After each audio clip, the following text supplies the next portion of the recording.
the first thought you had this morning when you woke up? Is it Friday yet?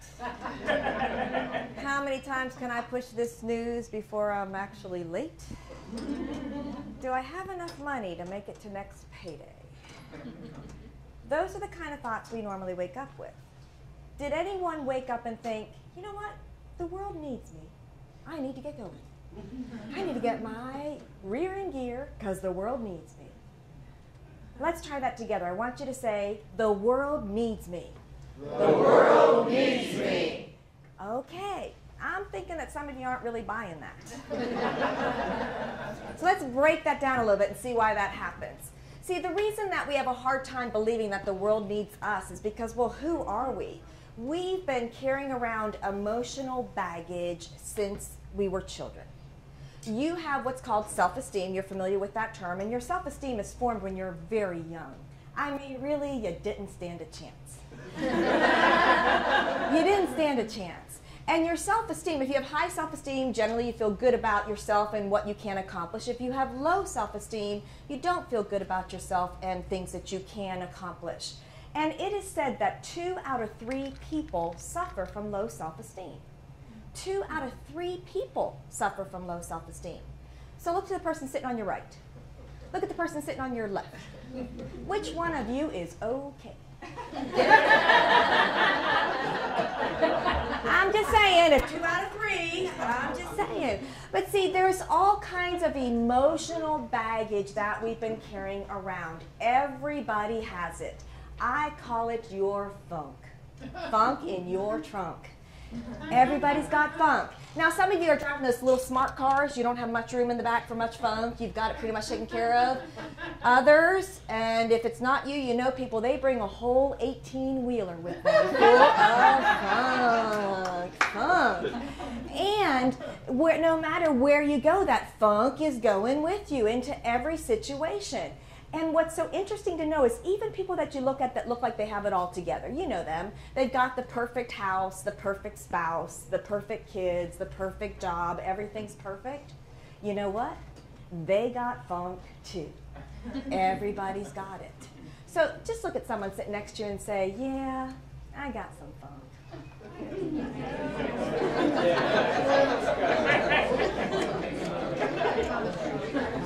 Okay, now, be sure and smile. Look at them and say, yeah, but I know you got funk. Yeah, I know you got some funk too. Yeah. Everyone has it. And see, we drag these big bags of funk around with us everywhere we go. I mean, ladies, really, look at the size of your purse.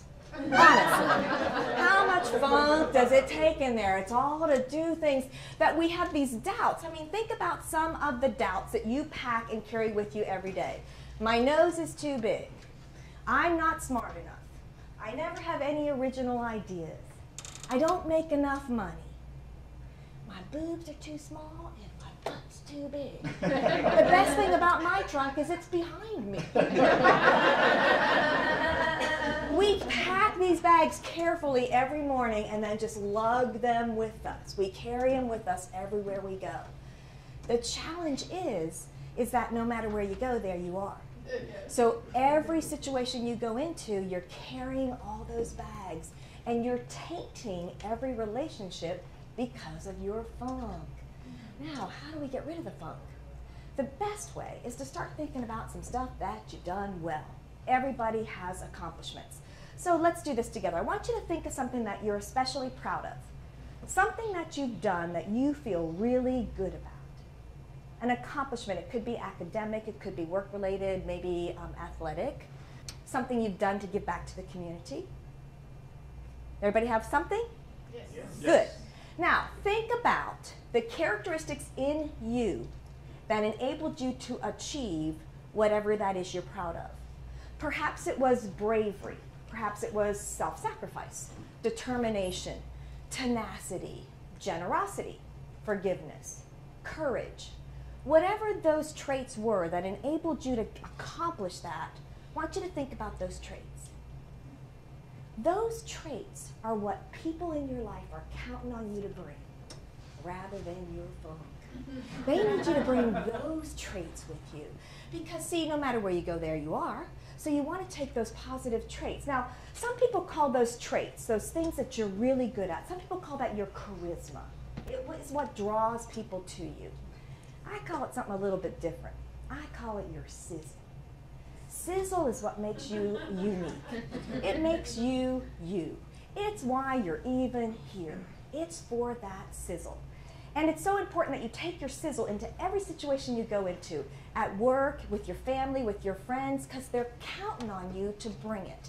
So I have a little sign language, body language, that'll help you to remember that you got sizzle. And it looks like this. I got sizzle. Will I do it with me? Let's do it together. Ready? I got sizzle. Good, very good. See, it's like your American Express card. You do not want to leave home without it in the morning. You need to do a double check. I got my wallet, check. Got my keys, check. Got my sizzle. I'm ready to go. Because you never know who it is that you're going to run into that is just counting on you to bring that sizzle. So to make that sizzle happen, we really have to reframe the way we see ourselves. If we see ourselves with all that funk, we won't be able to help people along the way. If we see our sizzle, you never know whose life you're going to impact. And see, the things that you believe about yourself is who you become. I always saw myself as the non-athletic chubby girl. That's who I was. Since the age of 3, I've been the chubby girl. About 2 years ago, I started working with a coach because I wanted to make some changes. One of the simple things he asked me to do was just get on a treadmill 30 minutes a day. Non-athletic chubby girls do not get on the treadmill 30 minutes a day. We just don't do that kind of thing. So I had to start reframing the way I see myself. I had to say to myself, I am a runner. I like this. This is fun.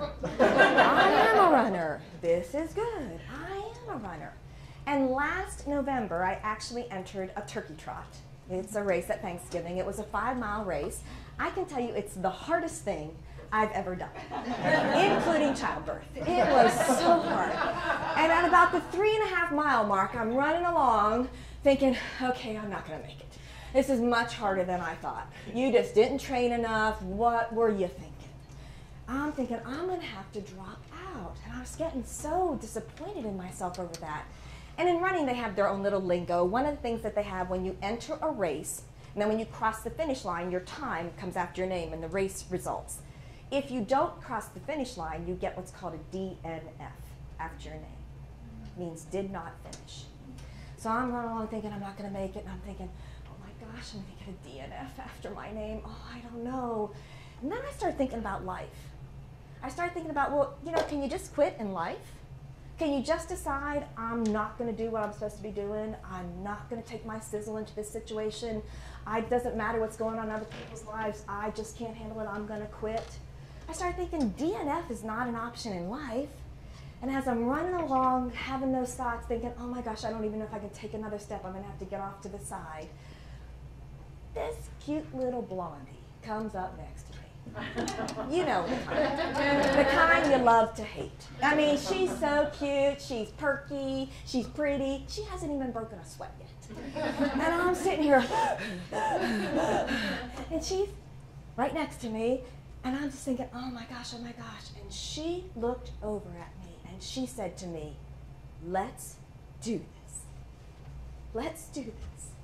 And for the rest of the race, it was about another mile, she stayed with me. Now, we didn't talk. We didn't even look at each other again. But she stayed with me all across to the finish line. And when I thought about that later, I thought, what if she had stayed in bed this morning? What if she had decided not to bring her sizzle? It's a non-option. She brought her sizzle because sometimes your sizzle is just what someone needs to get across their finish line and win the race. If she would have stayed home, I probably would have dropped out. I would have gotten that DNF. That's why it's so important that you reframe how you see yourself and you make sure to take your sizzle with you everywhere you go. So I want us to remember 3 things from this, and I call them lipstick lessons. The first thing is that the world needs you, you got sizzle, and DNF is not an option. So will you stand with me? Go ahead and stand up. All right, look at someone standing around you and say, the world needs me. I got Sizzle. And D and F is not an option. Very good. Good job.